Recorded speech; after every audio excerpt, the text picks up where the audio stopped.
आज हमारे इस बीच में उपस्थित हैं डॉक्टर सुनीला खंडेलवाल।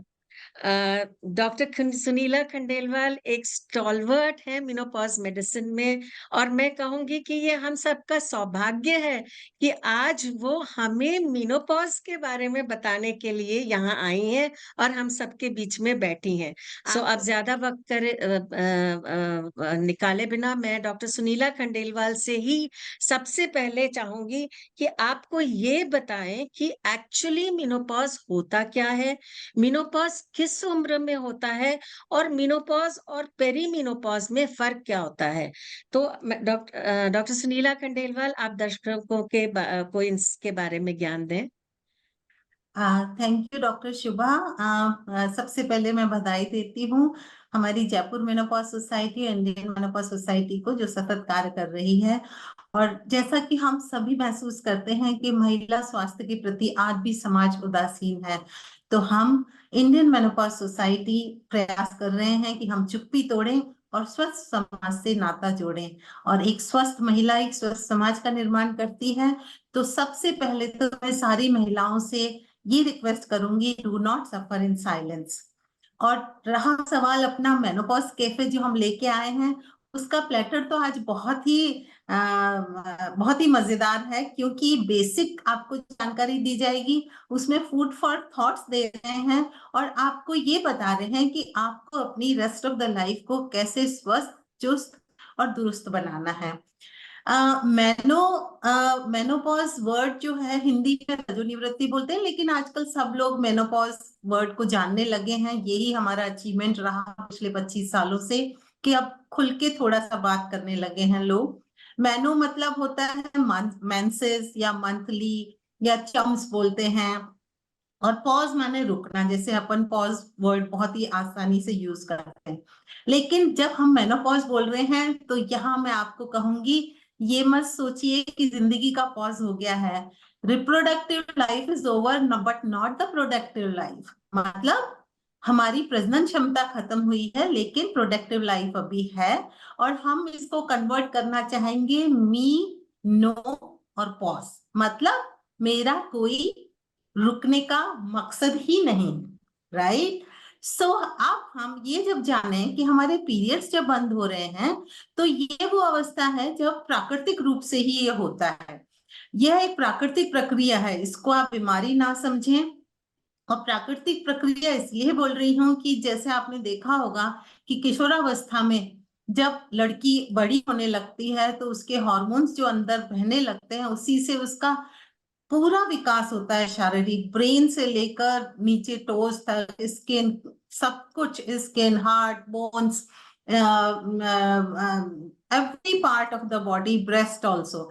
तो यही हॉर्मोन्स जो हमारी स्वास्थ्य संभाल अब तक कर रहे थे, जब ये हॉर्मोन्स बंद हो जाते हैं धीरे धीरे प्राकृतिक रूप से ही, क्योंकि हमारा अंडाशय जहां से ये निकल रहे थे वो अब नहीं प्रोड्यूस कर पा रहा है, तो माहवारी बंद हो जाती है या पीरियड्स बंद हो जाते हैं, और इसी को रजोनिवृत्ति कहते हैं। लेकिन ये जानना बहुत जरूरी है कि अक्सर महिलाएं समझती हैं कि मेरी पीरियड्स अब जाने वाले हैं, परेशान हो रही हूँ, बार बार जल्दी भी आ रहे हैं, ज्यादा भी आ रहे हैं। तो हमें ये नहीं समझना है कि ये जाने का समय हमें इस तरह से परेशान कर रहा है।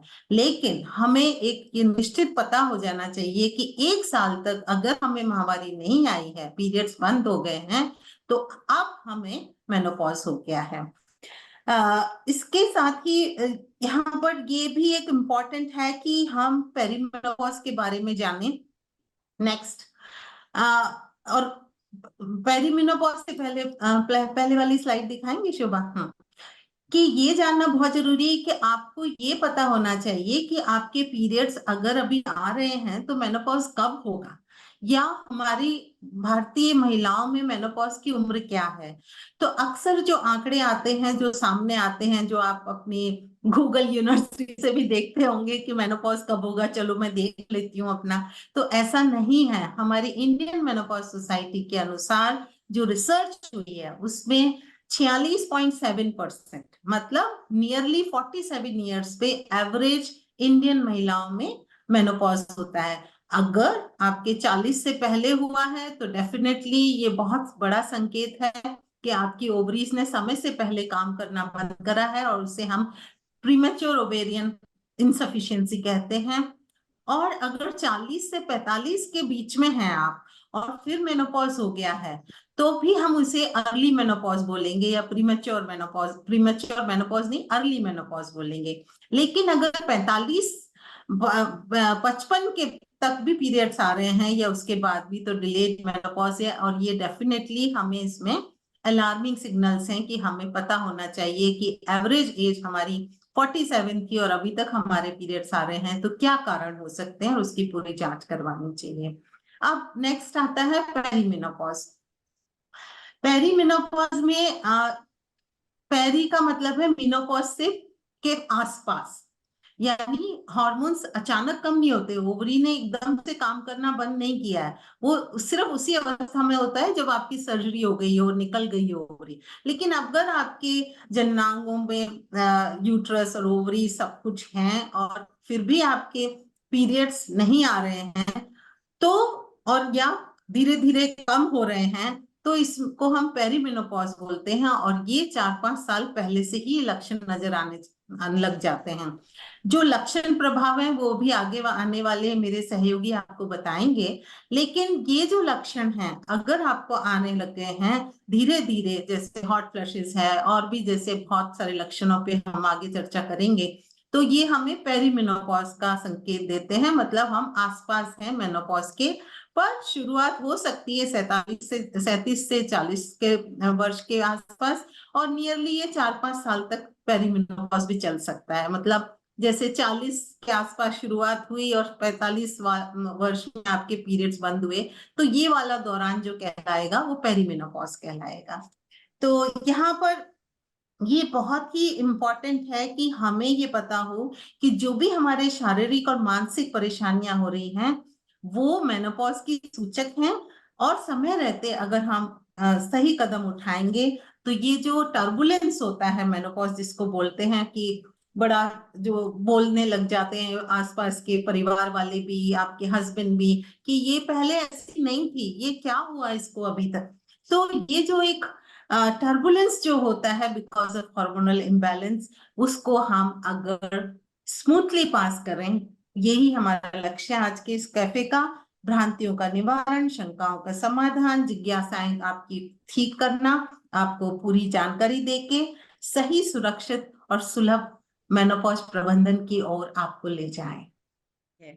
तो डॉक्टर सुनीला हमें बताएंगी कि मानसिक संतुलन के लिए हम क्या क्या करना चाहिए। आ, इतना इतना ये सारी जानकारी जब आपको मिल गई है, मैं सभी महिलाओं को ये कहूंगी कि जो शारीरिक और मानसिक परिवर्तनों के बारे में आपने जब जान लिया, तो बॉडी जो है हमेशा रिस्पॉन्ड वही करती है जो माइंड सोचता है, बिकॉज माइंड से सिग्नल आते हैं और बॉडी वैसा ही रिस्पॉन्स करती है। तो सबसे इम्पोर्टेंट इस टाइम ये है कि आप ये जाने कि ये समय आपका है, ये एक सुनहरा पड़ाव है। यह कोई निराशा वाला समय नहीं है। अपने आप को हमेशा सकारात्मक रूप से सोचें, जैसा ब्रेन को फीड करेंगी वैसा ही होगा। तो अच्छा सोचिए, तनाव मुक्त रहिए, मानसिक संतुलन बनाए रखिए, और इस प्राकृतिक बदलाव को सहज रूप से लेकर आप अपनी क्षमता को बढ़ाइए। आप स्वस्थ रहिए, चुस्त रहिए, और प्रयास करिए कि आप समय समय पर अपना जांच करवाएं, जिससे आप इंश्योर हो सकें, because a lady at this time needs assurance, attention, and of course the treatment part or the management part. So ensure करिए कि आप स्वस्थ हैं, क्योंकि बचाव ही निदान है। ये जो संदेश है वो इसी उम्र में सबसे ज्यादा सार्थक होता है। आपकी बॉडी हमेशा आपको अलार्मिंग सिग्नल्स देती है, हम लापरवाह हो जाते हैं, हम सुनते नहीं हैं उसकी, लेकिन बॉडी आपसे बात करती है, आपसे संवाद करती है। और सबसे इंपॉर्टेंट है, जब भी आपके दिमाग में कोई नेगेटिव चीज आए या कोई नेगेटिव इंफॉर्मेशन हो, तो पहली बात तो आप उसको अपने दिमाग में डालें ही नहीं। अगर वो डल भी गई है तो उसको स्टोर ना करें, और अगर वो स्टोर भी हो गई है किसी कारणवश, तो इमीडिएटली कुछ अच्छी बात, कुछ पॉजिटिव चीज सोच के उसको रिप्लेस कर दीजिए। सो डाइवर्ट योर अटेंशन, पे ग्रेटिट्यूड, एटीट्यूड ऑफ ग्रेटिट्यूड के साथ रहें। आप बहुतों से अच्छी हैं, ये सबसे सुंदर समय है। अपने ब्रेन को ये फीड करिए कि ये जीवन का मेरा सुनहरा वक्त है और मुझे सबसे ज्यादा प्रकृति के साथ समय बिताना है, योग करना है, ध्यान करना है, क्योंकि ध्यान क्या है? आत्मा का प्राण है। तो हमेशा अपनी आस्था जमाए रखे ध्यान पे और उसे बराबर करते रहे। ये वो मस्तिष्क का श्रम है जिसके द्वारा आप तथ्यों का दर्शन कर पाते हैं, सेल्फ एनालिसिस कर सकते हैं, विवेकपूर्ण आकलन कर सकते हैं कि आपको कहाँ हैप्पीनेस मिलती है। Choose always happy options. और सबसे इंपॉर्टेंट है, हर स्त्री के जीवन में कोई ना कोई पैशन जरूर होता है। हो सकता है आपने वो उसको उठा के ताक पे रखा हुआ, ये समय है उसको उठाइए, उसको जिए और अपनी पहचान बनाइए। खुद से अपने जुनून को पहचानिए कि आप किस चीज में खुश रहती हैं, और ये समय अब आपका है। Enjoy yourself, love life, live life and be happy. Because अगर आप किसी और को खुश करती हैं वो बहुत अच्छी बात है, लेकिन if you love yourself, if you live your life, life salutes you. So that is very important to notice, to feel, to act. And मैं सबसे ज्यादा इंपॉर्टेंट बात इसमें ये जरूर कहूंगी कि अगर आप प्रकृति के साथ जीती हैं या अप्रिशिएट करती हैं या कोई हॉबीज करती हैं पूरी, तो डेफिनेटली आपकी हैप्पी हार्मोन्स का रिलीज बहुत होगा। और इतनी खूबसूरत स्लाइड डॉक्टर शुभा ने बनाई है कि खुश रहना ही हमारा स्वभाव है, खुशियों की तलाश करना गलत नहीं है। गलती ये है कि हम खुशी बाहर खोजते हैं, जबकि खुशियां तो हमारे अंदर ही हैं। तो अपनी छोटी छोटी, गाना बहुत सुंदर है, छोटी सी आशा, तो छोटी छोटी सी आशाओं को पूरा करिए और उनका अगर पूरा हो जाती हैं तो जश्न मनाइए। Enjoy your life and help have self esteem, self confidence and enthusiasm. हमेशा एक आगे बढ़ते रहने की इच्छा करिए। अपने समस्त कार्यों को ईश्वर को समर्पण करिए और उसका अभिवादन करते हुए ग्रेटिट्यूड रखिए कि उसने हमें इतनी सुंदर लाइफ दी है, और आगे का जो 1/3 हिस्सा है मेनोपॉज के बाद वो सिर्फ आपका है, आपके लिए है। और अपने जो हमारी इंडियन मेनोपॉज सोसाइटी का जो स्लोगन है कि fit for 40, strong at 60, independent at 80, यही स्लोगन को लेकर के अगर हम चलते हैं और अपना मानसिक संतुलन बनाए रखते हैं, आहार में परिवर्तन करते हैं, डॉक्टरी जांच और सलाह लेते हैं और शारीरिक चुस्ती बनाए रखते हैं, तो हम निश्चय ही, ये एक बीमारी नहीं, हम इसको एंजॉय करेंगे। ये एक शारीरिक बदलाव है, इसे अभिशाप नहीं वरदान समझिए और शुरू करिए एक निडर, सुरक्षित, उत्साहपूर्ण, सफल, सुखद वैवाहिक जीवन। यही मेरी आज का जो हमारा जो प्रयास हुआ है इस एपिसोड को लेकर के। मैं सोचती हूँ अगर आप ये मैसेज एनग्रेव कर लेंगी कि हम अब अपने लिए जिएंगे, अपनी खुशियां सजोएंगे और अपने उन सपनों को साकार करेंगे जो अब तक हमें रखे थे, पर साथ में ईश्वर का हाथ और सर पे हाथ हमारे हैं। निश्चय ही हम इस दौर को बहुत सुंदर और सुनहरा बनाए रखेंगे।